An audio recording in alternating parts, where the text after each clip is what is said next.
Bienvenidas a Deliberar, este espacio de análisis profundo del CEDIP sobre uno de los temas más estratégicos y a la vez más controversiales de la agenda nacional, el litio boliviano. Bolivia posee uno de los mayores yacimientos de litio en el mundo, un recurso clave para la transición energética global. Sin embargo, tras más de 14 años de intento de industrialización bajo el modelo evaporítico, el país no ha logrado insertarse como actor relevante en el mercado internacional. Hoy, nuevos contratos con empresas extranjeras prometen inversiones millonarias en tecnología de punta para relanzamiento industrial, pero también despierta interrogantes de fondo. ¿Qué se está firmando? ¿Quién controla el recurso? ¿Cuáles son los riesgos sociales, ambientales y económicos? ¿Y qué pasó con la promesa de la industrialización? Para hablar de estos temas, hemos reunido a 3 especialistas con amplia trayectoria en análisis técnico, económico y político del litio. Nos acompaña Gonzalo Mondaca, experto en gestión ambiental, investigador del CEDIP; Pablo Villegas, investigador del CEDIP, especializado en geopolítica de recursos naturales; y Oscar Campanini, investigador y director del CEDIP. Con ellos abordaremos el tema en 4 bloques: contexto, extracción y el modelo de gestión y las alternativas de industrialización. Gracias por acompañarnos, como siempre es un gusto estar en este espacio, y voy a ir inmediatamente a hablar y preguntarle a Gonzalo, ¿qué factores explican el fracaso del modelo evaporítico? ¿Hubo más problemas técnicos, políticos o estructurales? Muchas gracias, Jimena. En realidad hay problemas estructurales muy profundos que tienen que ver con las capacidades institucionales, y uno de los aspectos clave ahí también es la falta de información científica sobre temas ambientales, la falta de articulación con la academia y instituciones que hagan investigación científica, la falta de diálogo y comunicación efectiva con los actores locales y regionales, y por último, poca predisposición para crear acuerdos con proveedores de insumos, por ejemplo, que sean nacionales, ¿no? Con la empresa privada nacional. Bolivia invirtió más de $1.000 millones en más de una década. ¿Y por qué no se logró o por qué no logró insertarse en el mercado internacional a tiempo? Hay varios factores ahí. Uno de los primeros o más importantes es que no ha trabajado con un comité científico en un área de la minería que es nueva. La minería de salmueras es diferente de la minería convencional y está en desarrollo de investigación, cómo mejorarla, cómo hacerla más eficiente y efectiva, y para eso necesitas investigación. Y otro elemento son los factores de contexto. El salar de Uyuni, o bueno, cada salar de Sudamérica tiene unas características muy particulares, pero en el caso de Uyuni hay unas diferencias muy grandes con el modelo que se intentó replicar, que es el salar de Atacama. Entonces en Uyuni llueve 20 veces más que en Atacama, evapora la mitad de lo que evapora en Atacama, la composición de las salmueras es más compleja, por lo tanto es más difícil separar el litio. Las concentraciones de litio son menores, son la mitad de lo que hay en Atacama. Entonces todos estos factores han hecho que sea difícil tener éxito con una tecnología similar a la que se aplica en Atacama. Gracias, Gonzalo. Pablo, dentro del contexto internacional, ¿cómo ha cambiado la dinámica geopolítica del litio, por ejemplo, desde el inicio del conflicto en Ucrania y el ascenso de gobiernos como el de Trump, por ejemplo? Bueno, es un periodo largo de unas 4 décadas en que el país que abrió el mundo al mercado libre lo ha cerrado, ¿no? O sea, el mismo país. Y lo ha cerrado en condiciones prácticamente coloniales, digamos, imponiéndose sobre todo a sus aliados más cercanos, ¿no? Como decía Kissinger hasta sus últimos días, es malo ser enemigo de Estados Unidos, pero es fatal ser su amigo. Entonces tienen los acuerdos que está haciendo con Canadá, que era un país muy cercano inclusive a los servicios secretos de Estados Unidos. Él va y le quiere quitar Groenlandia, los acuerdos que ha hecho con Japón y con la Unión Europea son francamente draconianos, es decir, con sus amigos más cercanos, ¿no? Y están imponiendo medidas que irónicamente van contra todo lo que entendemos por capitalismo, ¿no? Y se están convirtiendo esas políticas principalmente en el peor enemigo del dólar. Que no son los otros sectores, son ellos las medidas que están tomando. Entonces, en ese contexto, nosotros podemos ver que Bolivia en los años 80 sacrificó todo lo poco que tenía de industria y de políticas proindustrialistas, y no ha salido prácticamente de eso, y ahora cuando quiere industrializar se encuentra en un campo mucho más duro, ¿no? Pero donde además hay otro factor más. Las políticas que iban hacia la transición energética, esas políticas llamadas verdes, se están cayendo en el mundo, ¿no? Especialmente en los países que conocemos como desarrollados. Y entonces la relación que ellos adquieren con Bolivia van específicamente y más francamente a la simple explotación minera, ¿no? A la simple explotación de materias primas. Entonces, lo demás está quedando como discurso. Entonces, para Bolivia ha quedado en una situación mucho más débil que antes, y esa es la nueva situación que tiene que enfrentar, ¿no? Más adelante vamos a insistir con este tema de la dependencia de capitales transnacionales y cómo está influyendo la geopolítica en estas alianzas con Rusia y China. Sin embargo, una pregunta más sobre el contexto internacional, Pablo. ¿Qué peso tiene hoy el litio ya en las negociaciones internacionales y cómo está posicionada Bolivia frente a potencias como China, Rusia o Estados Unidos? Bolivia prácticamente no se puede hablar de una posición, pues ni siquiera tiene una política internacional, ¿no? Y el problema de Bolivia, por ejemplo, en general, siendo un país tan pequeño, cualquier política de industrialización que tenga tiene que venir acompañada de una política exterior muy seria, porque él está haciendo casi todo lo que haga va a ser para exportación. ¿Ya? Ahora, en este contexto de la disputa en estos dos ejes que has mencionado, lo que hay que comprender es esto. No hay país ni transnacional que se haya creado para ayudar a Bolivia, ¿ya? Entonces, las relaciones siempre van a ser de tipo, es decir, con la calculadora, ¿ya? Entonces, y como dije, Bolivia no tiene una política exterior, después podemos hablar, no tiene una política propiamente de industrialización. Entonces, lo que Bolivia queda a lo que sople el viento en cuanto a la presencia de distintas potencias internacionales y sus empresas en Bolivia disputándose, cada uno a su modo, por los recursos naturales de Bolivia, no solamente litio, obviamente, y por adquirir influencia en el gobierno, en la vida política del país, ¿no? Y, Oscar, vos tienes un trabajo de investigación sobre los contratos y tal vez te puedo hacer esta pregunta en el actual contexto boliviano. ¿El litio puede ser una salida realista a la crisis económica del país o más bien es un discurso que disfraza otras urgencias estructurales?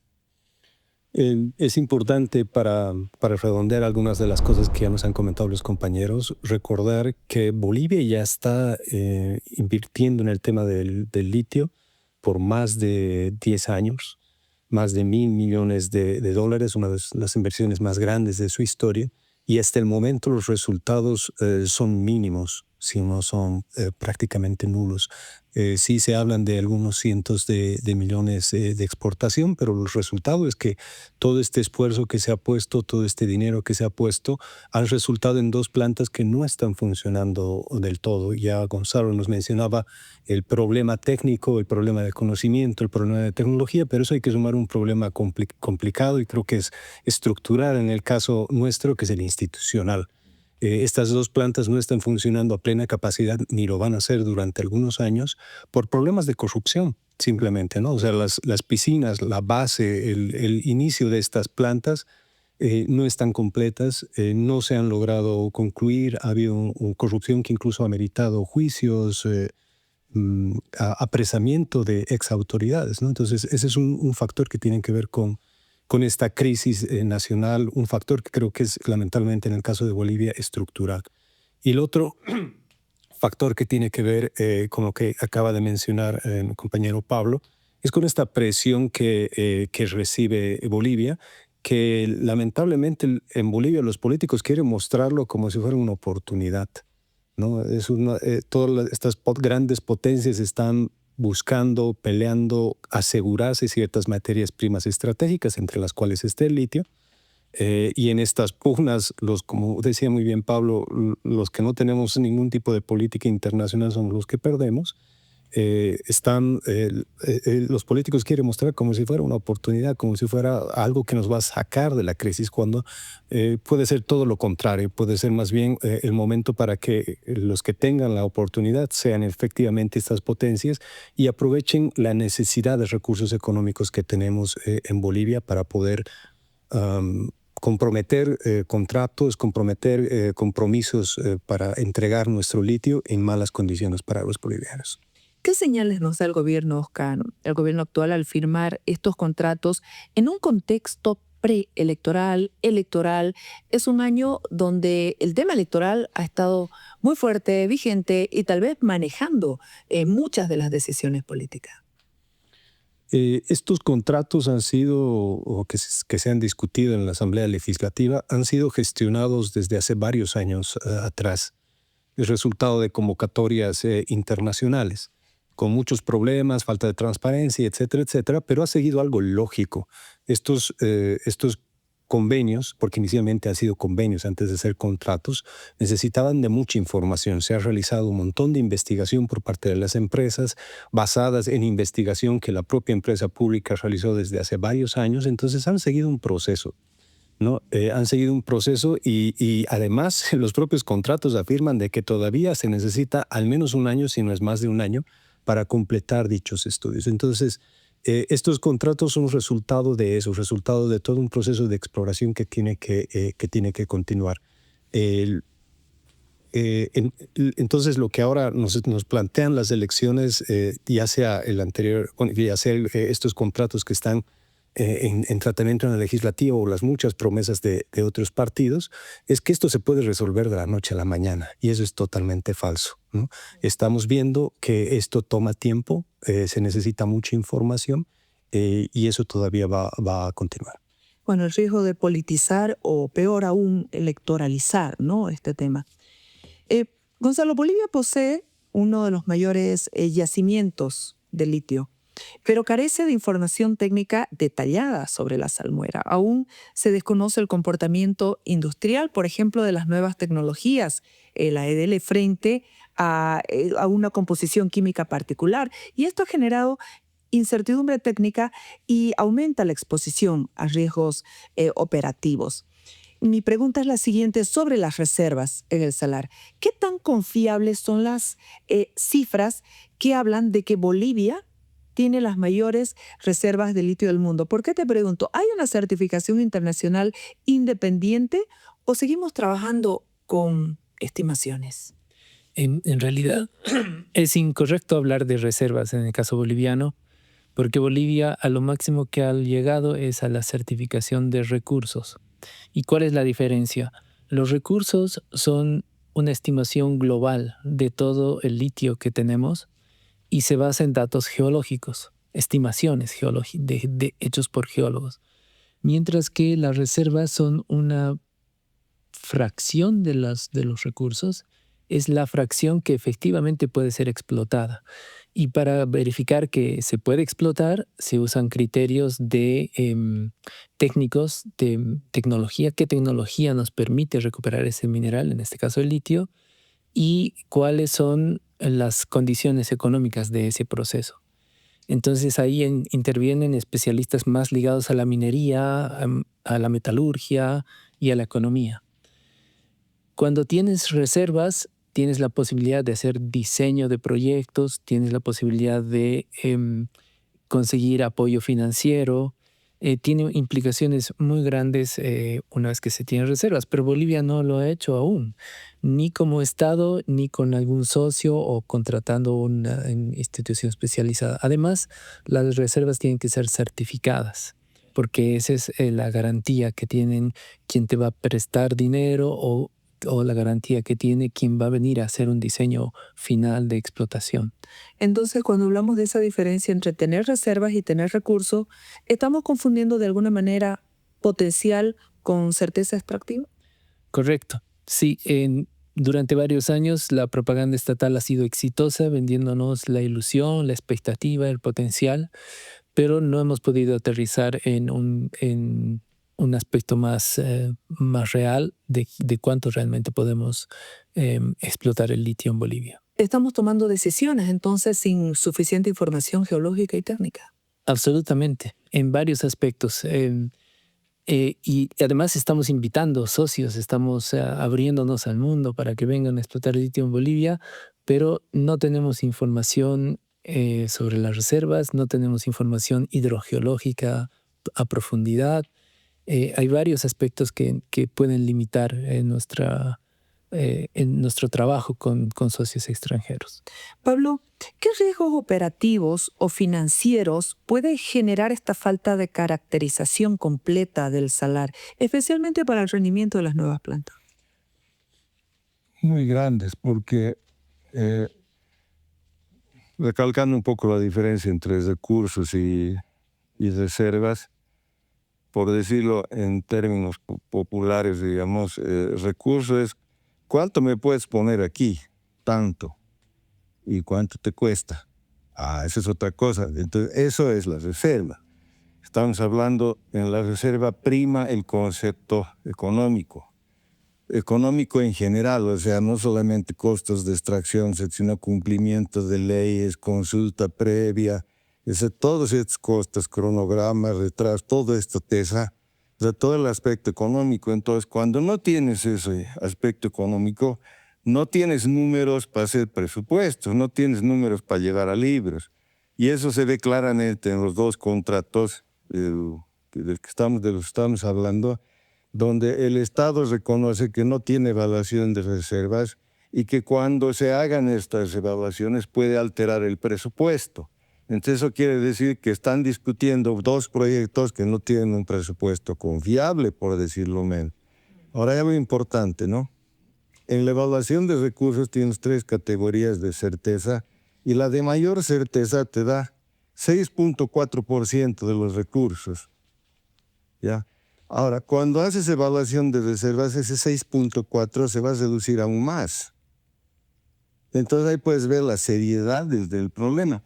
Entonces, cuando hacen un contrato de producción sin tener evaluación de reservas, ¿de qué cifras están hablando? O sea, porque el contrato de producción, si el proyecto es de producción, va a producir de acuerdo a cronograma, de acuerdo a volumen, de acuerdo a calidad que tiene que cumplirse.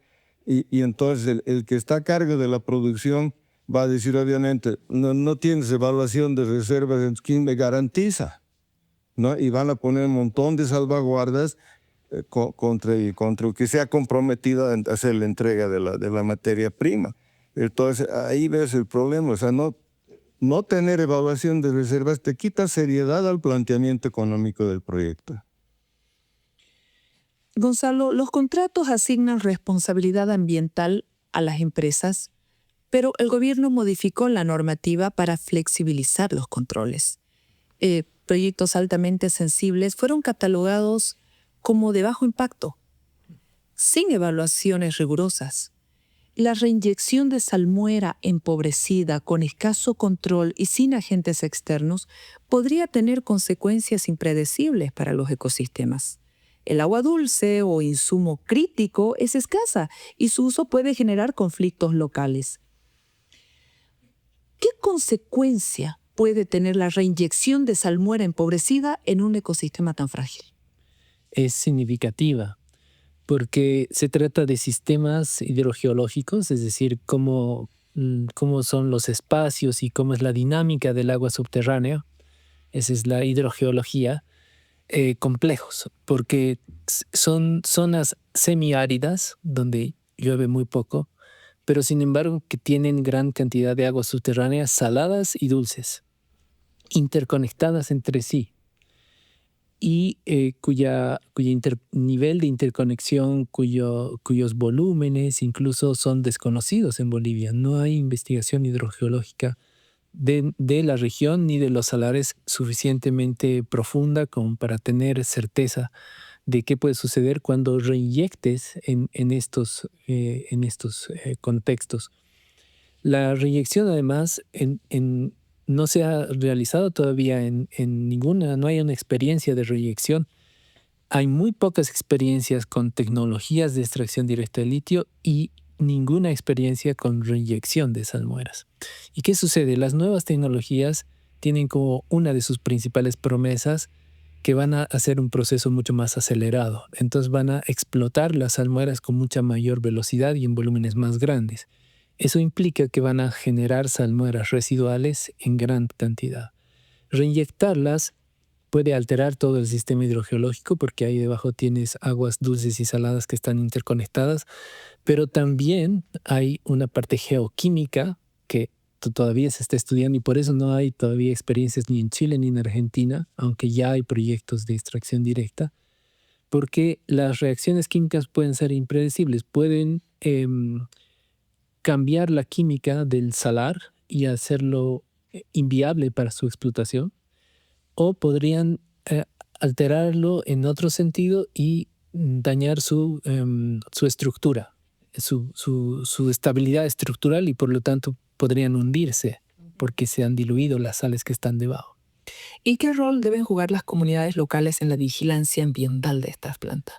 Es fundamental porque al ser una zona desértica, las comunidades ya desde hace varias décadas o siglos dependen del agua subterránea fósil, agua subterránea almacenada hace miles de años que no viene de las lluvias, sino que brota de la tierra y lamentablemente por el cambio climático las lluvias están desde mitad del siglo pasado están disminuyendo constantemente y en este siglo dramáticamente. Entonces, si ya no tienes disponibilidad de agua de lluvia, dependes cada vez más del agua subterránea, tienes que cuidar esa agua porque ahí está la clave de tu economía. Las comunidades, aunque se dedican a muchas cosas, desde contrabando hasta turismo, la base de su economía es la ganadería y el cultivo de la quinoa. Esto lo hemos verificado cuando hablamos con ellos y nos dicen, ¿qué? Y preguntamos, ¿cómo han hecho en la pandemia, por ejemplo, ¿no? Ellas dicen, pucha, en la pandemia los turistas han desaparecido de un día para el otro y lo único que nos ha quedado ha sido trabajar con la quinoa y con el ganado camélido. Entonces, esta relación compleja de entre lagunas, bofedales y salares es muy importante para la sobrevivencia de las comunidades. Entonces, la vigilancia tiene que centrarse en el agua y en estos ecosistemas que les proporcionan alimentos. Oscar, ¿qué opinas de que se haya flexibilizado en los contratos esta categorización ambiental para proyectos de litio sin evaluación individual? Eso denota uno de los grandes problemas de nuestro gobierno, ¿no? Y de nuestro país, lamentablemente, la flexibilización de la normativa para poder permitir que empresas extranjeras o públicas vengan a sacar materias primas, ¿no?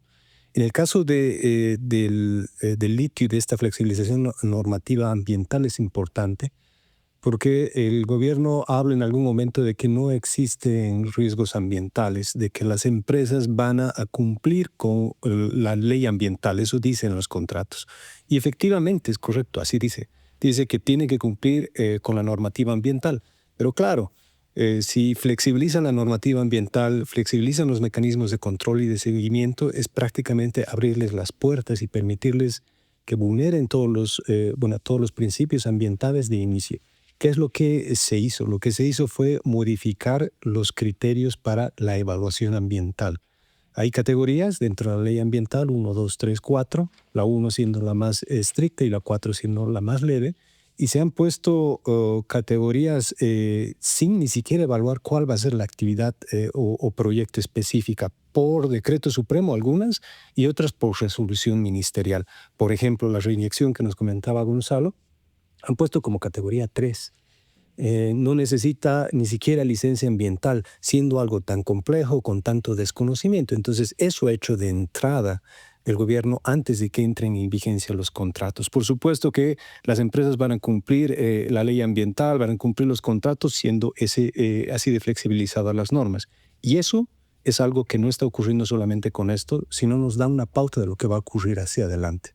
Hacia adelante, no importa sean estos contratos u otros, y no solamente en el sector del litio, probablemente en otros sectores, lo que va a la tendencia y lo que se está planteando es que el gobierno va a flexibilizar tanto para abrir las puertas y levantar cualquier tipo de control ambiental para, entre comillas, facilitar esta inversión extranjera.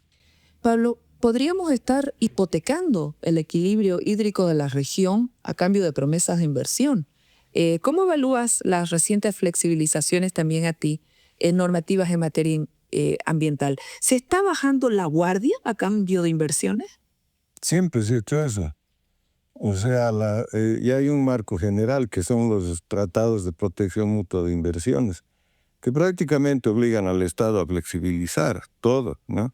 Y si no, te llevan a juicios internacionales, ¿no? Y Bolivia en los últimos tiempos ha ido a muchos juicios y hemos salido perdiendo.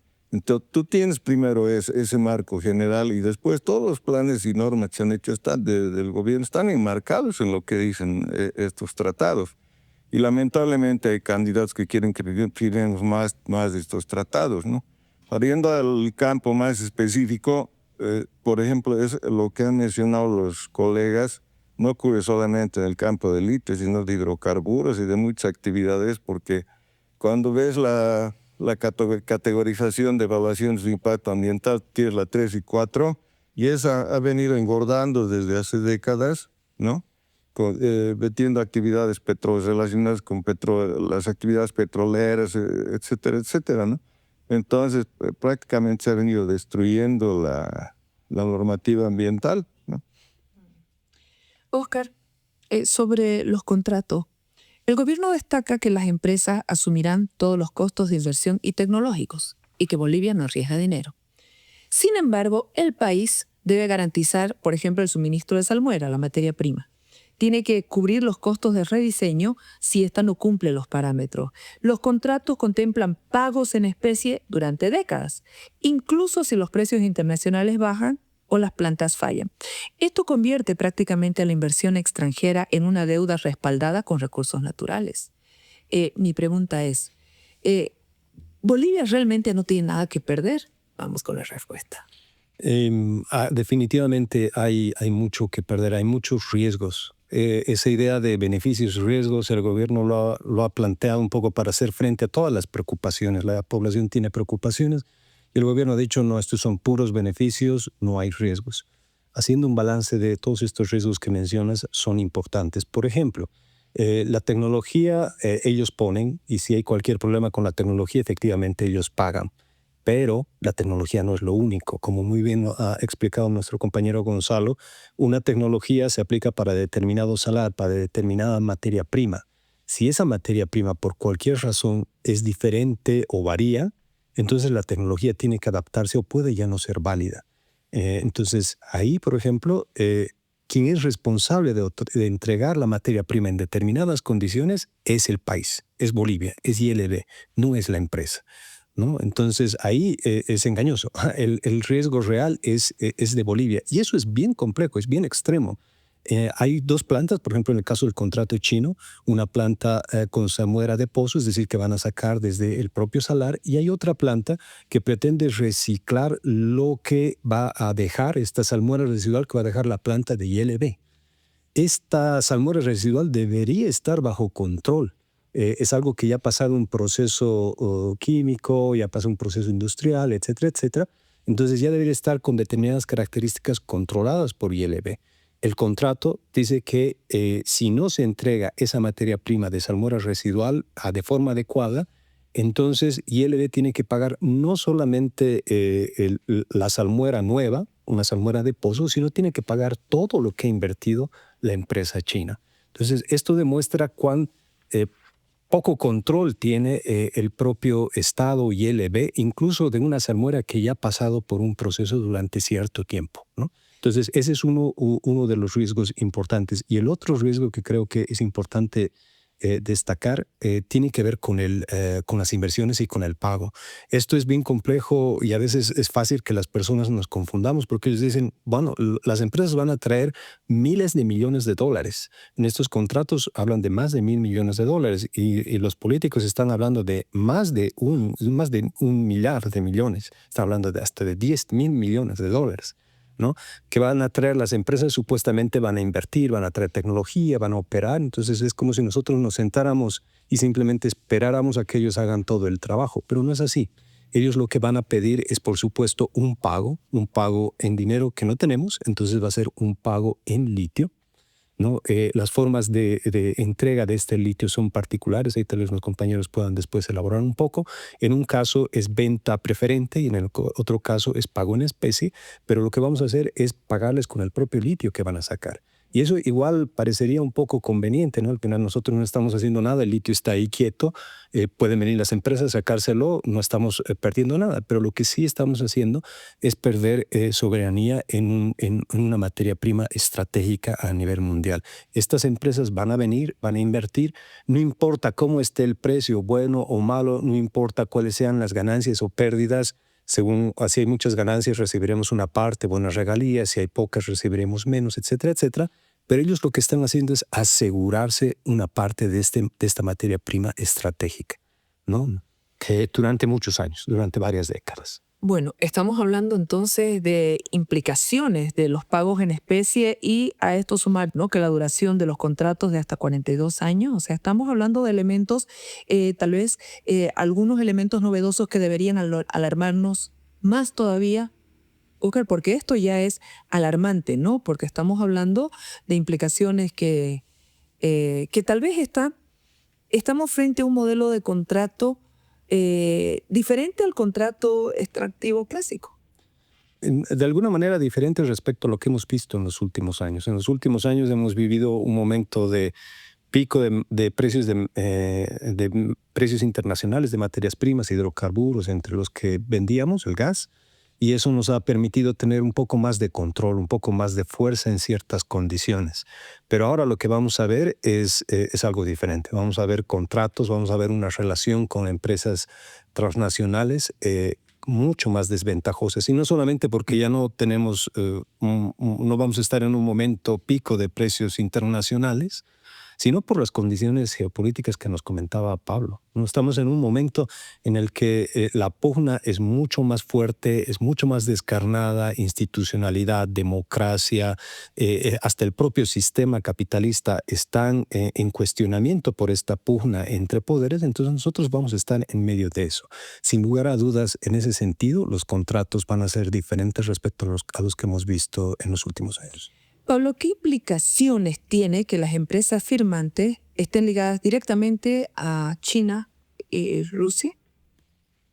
Lo mismo que tenía el hecho de que era OAS que firmó el contrato del Tibnis, ¿no? O sea, era, o más específicamente de que Petrobras haya sido durante tanto tiempo la mayor empresa en la extracción de gas en Bolivia y también manejada la refinería, ¿no? Entonces, digamos, y ese vínculo entre empresa y su país puede ser directo e indirecto, pero siempre existe. Y eso podemos ver claramente volviendo a los tratados de protección de inversiones. Si hay conflicto, la empresa se puede a su representación diplomática y a su país y inclusive para entrar a un país vienen con su representación diplomática y hay muchas expresiones directas de sus países, ¿no? Entonces eso siempre existe y con eso tenemos que contar que así es, ¿no? Esa es la cuestión. Ahora, como dice Óscar, estamos entrando en una situación muy difícil en que para estas entidades extranjeras, como dije antes, ninguna tiene la obligación de ayudarnos, y los que inviertan siempre van a querer recuperar sus inversiones, ¿no? Entonces, cuando ve las estadísticas económicas, hay periodos de altas inversiones y luego hay lo contrario, porque están cosechando, ¿no? Entonces, siempre nos vamos a ver con eso, pero en este periodo va a ser el país va a estar en condiciones más duras. Entonces, es muy importante los tipos de acuerdos que hagas, ¿no? Y la experiencia del país de ya varias décadas hacia atrás, y tomando en cuenta, por ejemplo, los acuerdos que se hicieron en el campo de hidrocarburos, por ejemplo, con esto de los, tomando una parte normal que son los costos recuperables, que hace que las empresas que operan en la extracción de gas no tengan costos de producción, y el gobierno, a pesar de eso, ha copiado esto de costos recuperables y ha metido los contratos de litio. ¿Te das cuenta? O sea, eso no existe en ninguna parte. Y entonces tú ves una larga experiencia en políticos de todo tipo que han pasado por el país este tiempo, y todos han cometido el mismo error de hacer acuerdos francamente humillantes, ¿no? Gonzalo, ¿es posible pensar en soberanía tecnológica o financiera en estas condiciones? No. Hay muchos aspectos que Bolivia tiene que desarrollar para poder tener una presencia soberana en el mercado de litio o en la explotación incluso de todos los recursos naturales, porque ahora se están llamando a los socios, pero se los recibe con las manos vacías, ¿no? Porque Bolivia no tiene capital financiero para invertir. Ya nos han dicho que las empresas rusas y chinas van a traer el capital. La ILB no está poniendo capital en estos contratos. No tiene alianzas con proveedores nacionales, acuerdos sociales, por eso también hay problemas con las comunidades indígenas o las instituciones cívicas de Potosí. No hay normativa consensuada. Este reclamo de una ley de litio también nos quita posibilidades. No tenemos suficientes especialistas locales, no hemos formado recursos humanos capacitados para la explotación del litio, y tampoco hemos hecho investigación hidrogeológica, no hemos certificado reservas, no hemos hecho los estudios de evaluación de impacto ambiental, y tampoco hemos hecho un estudio de evaluación ambiental estratégico, porque pretendemos que 3 grandes actividades de explotación de litio, la ILB, los chinos, los rusos, trabajen en un mismo lugar, en la parte sur del Salar de Uyuni, con el riesgo de que los impactos ambientales creen sinergia, se acumulen, y también que se interfieran entre ellos mismos para explotar la salmuera o para reinyectarla. Entonces hay muchos aspectos que no están siendo considerados, y por lo tanto, como decía Oscar, hay una indefensión. Y ahora que se va a querer, ahora que la consigna de todos los candidatos además es atraer inversiones, porque Bolivia no tiene la posibilidad de hacerlo directamente, la flexibilidad para el inversor va a ser mayor y los riesgos para el país se incrementan. Los riesgos que conlleva para las finanzas públicas comprometer pagos a 42 años vista con una producción aún incierta. ¿Este tipo de contrato, Oscar, condiciona o limita las decisiones legislativas futuras del país? Limita, y literalmente lo hace, ¿no? Los contratos que están en la Asamblea Legislativa, que se han intentado aprobar, dicen específicamente que algún cambio en la normativa, por ejemplo, impositiva, regalitaria, puede ser una causal para romper el contrato, en cuyo caso es Bolivia el que tiene que devolverle todo lo invertido a la empresa. Esto, ya lo he mencionado igual Pablo, no es nada nuevo.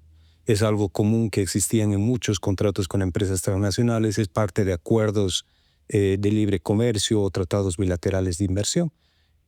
Pero lo interesante es que el gobierno del MAS en el pasado reclamó aquello, aprovechando ese pico que tuvo económico de recursos.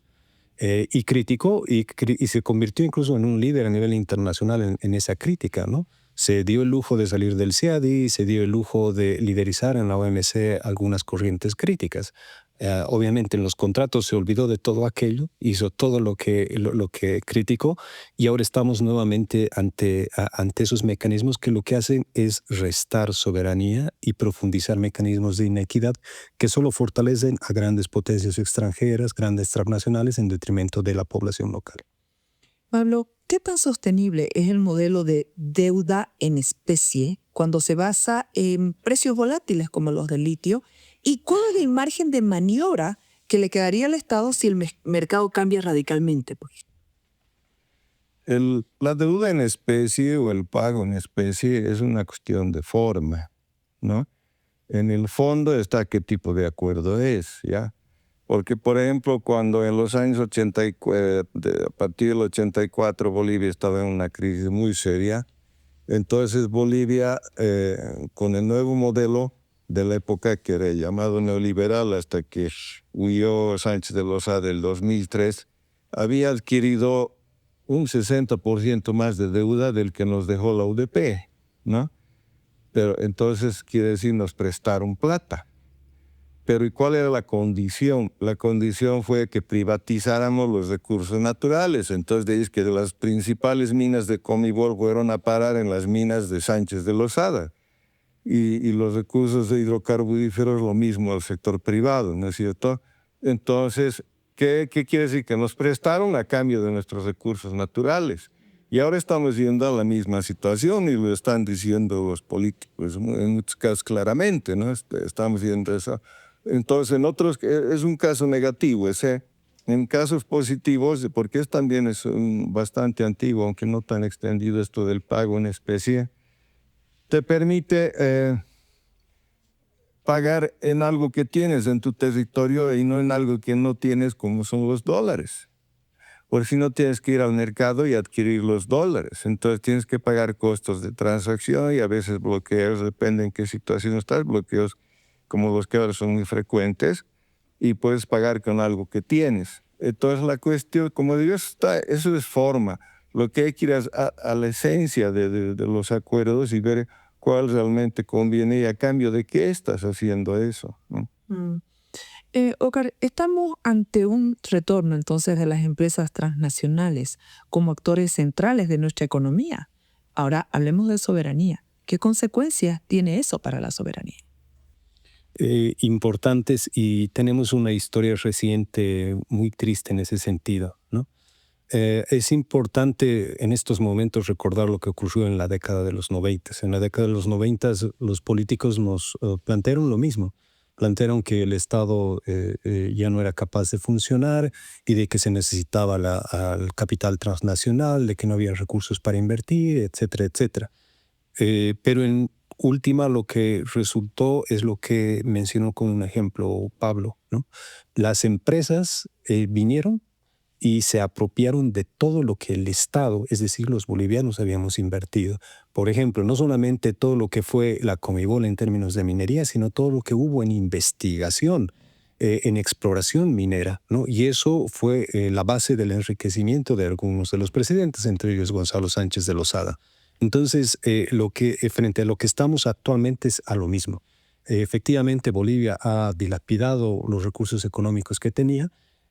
Probablemente sí requiera inversiones, pero eso no significa que estos inversores o estas empresas internacionales, transnacionales que vengan a venir, se aprovechen y de alguna manera empiecen a capitalizarse en base a lo que el Estado y los bolivianos hemos invertido durante toda esta década.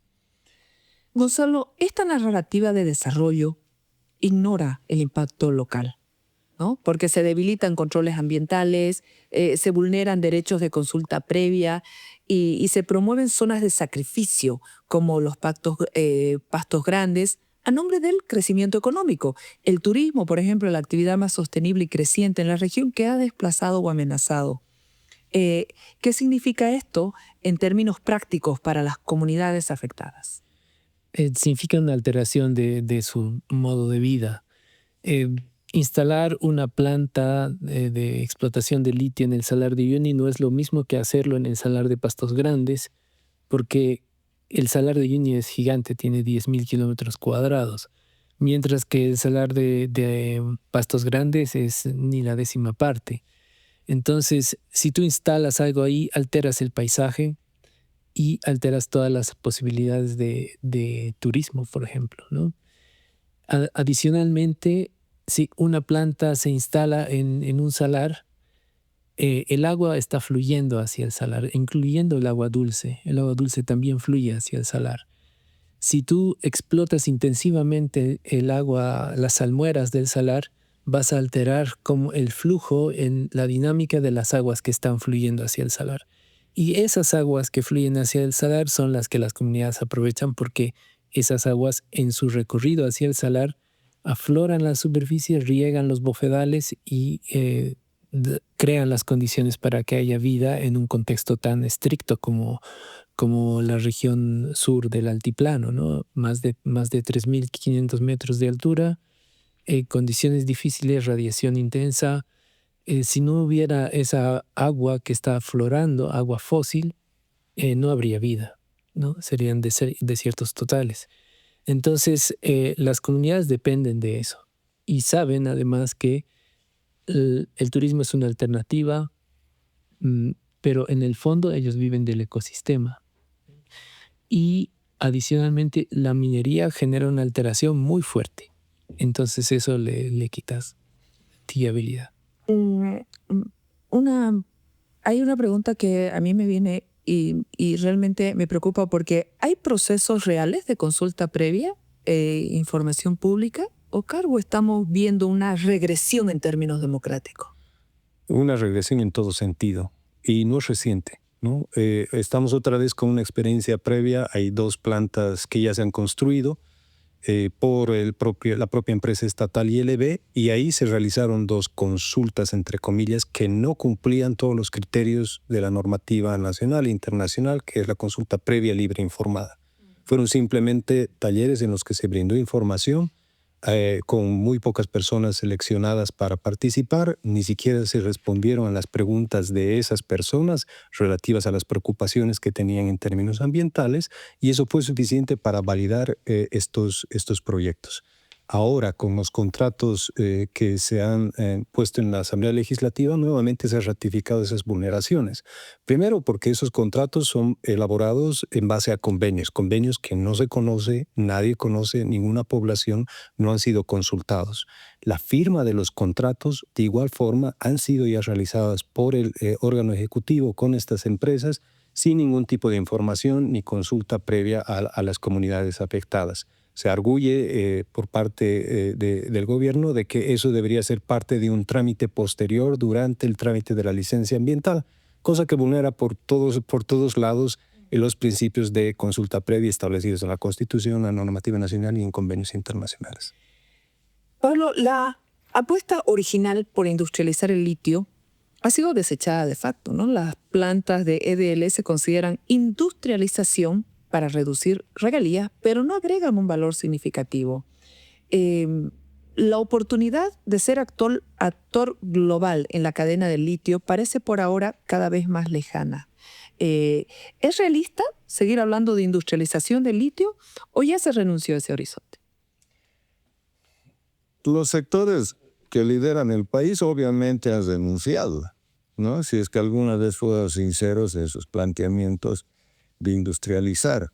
Pero más allá de los políticos, el planteamiento mismo de industrialización que se hizo tiene un grave problema que es histórico, ¿no? Cuando se habló, por ejemplo, de la industrialización del estaño, la industrialización del gas y ahora la industrialización del litio, es que eso no es industrialización, no puede. Porque cuando tú ves, por ejemplo, la composición de la batería de litio, tienes el 3% de esa batería que es el litio, entonces que el resto ya es hablando de las características físicas, pero si vas a lo económico, ¿qué significa eso? Quiere decir que para industrializar el litio estás moviendo una gran economía en todo el mundo porque tienes que traer níquel de Indonesia, grafito de la China, cobalto de Congo y además los microchips, que también es otro problema y es una parte importante de las baterías. Entonces, quiere decir que lo que es tu economía es mínima y estás alimentando una economía fuera del país, ¿no es cierto? Entonces, por eso hay que comprender que planteado así no es industrialización. Ahora, cuando hablamos de industrialización hay que ir al campo, vamos al campo económico, hay una cuestión especial ahí, específica, que tiene que ver con la crisis que estamos viviendo. Bolivia paga sus importaciones con materias primas. Y eso no puede ser. Nunca puede ser. Eso siempre te va a llevar a crisis. Económicamente eso no es posible. Entonces, Bolivia tiene que industrializar, o sea, tiene que crear una manufactura en general, no solamente de litio. Entonces, si vas a industrializar el litio, tienes que crear todo el sistema industrial que absorbe y que satisfaga a ese rubro, proveyéndole insumos, proveyéndole inclusive la parte humana, ¿no? El factor humano capacitado, pero que también enfoque este problema de que lo que te está diciendo el balance comercial, estás pagando importaciones con materias primas y eso tiene que solucionar la industrialización. A ver si me permites una aclaración. Se maneja mucho esto de valor agregado, ¿ya? Valor agregado en términos estrictos es el valor que agrega el trabajo a la explotación de cualquier cosa, ¿ya? Eso es valor agregado, es un término demasiado general. Entonces, cuando hablas de industrialización es un término específico que no puede confundirse como valor agregado, porque las papas que compramos en el mercado tienen valor agregado, pero no es industrialización. Eso tenemos que comprender. Entonces, cuando el gobierno y muchos han manejado tanto este término de valor agregado, es para hacer creer a la gente que el país está industrializando y ahora la crisis te muestra que no existe tal. Sí, no agregan valor significativo. ¿Existe alguna experiencia internacional que podría servirnos como referencia para una industrialización más justa y más sostenible? Existen, están formándose. Depende mucho de los mercados. Por ejemplo, el Brasil tiene un mercado de vehículos eléctricos que está creciendo. La BYD ha instalado una fábrica de vehículos eléctricos en el Brasil para venderlos ahí y a toda Sudamérica. El Brasil produce litio en pequeñas cantidades, pero también produce níquel, produce cobalto, produce hierro, produce cobre. Entonces tiene algunas ventajas mayores que Chile, Argentina o Bolivia de producir baterías en su propio territorio. Entonces ahí entran los elementos que decía el Pablo, ¿no? Todos estos insumos están un poco más cerca y podrías iniciar un proceso industrial. Pero además Brasil tiene las mejores universidades de Sudamérica, ¿no? Entonces también tiene las personas capacitadas para hacer este trabajo y no 10, no 15, no 20, no 100, sino cientos, ¿no? Cientos. Necesita cientos de personas. Porque las baterías de litio ya tienen sustitutos, todavía no son absolutamente competitivos, pero ya hay batería comercial de sodio. Las baterías de litio que se están utilizando actualmente ya son bastante diferentes de las que había hace 3 años, es decir, se están mejorando. Y entonces la planta piloto que tenemos en La Palca ya está obsoleta, porque es un avance muy rápido, porque además hay una inversión fuerte en educación, en ciencia y tecnología, y incorporación lo más rápida posible de nuevas herramientas, como por ejemplo el análisis de datos o la inteligencia artificial. La China pensaba obtener batería de sodio comercial el año 2030, pero cuando incorporaron inteligencia artificial lo lograron hacer el año 2024. Entonces hay aspectos que están influyendo significativamente en las posibilidades de industrializar y competir, que dependen de eso y que Bolivia no las ha tomado en cuenta en varias décadas. Para finalizar, ¿a costa de qué o de quién se construye esa promesa de desarrollo, Oscar? A costa de los bolivianos, a costa de nuestro país y a costa de nuestro futuro, ¿no? Retomando un poco algunas cosas que mencionaba Pablo y pensando además en el dilema en el que nos van a poner los políticos, ¿no?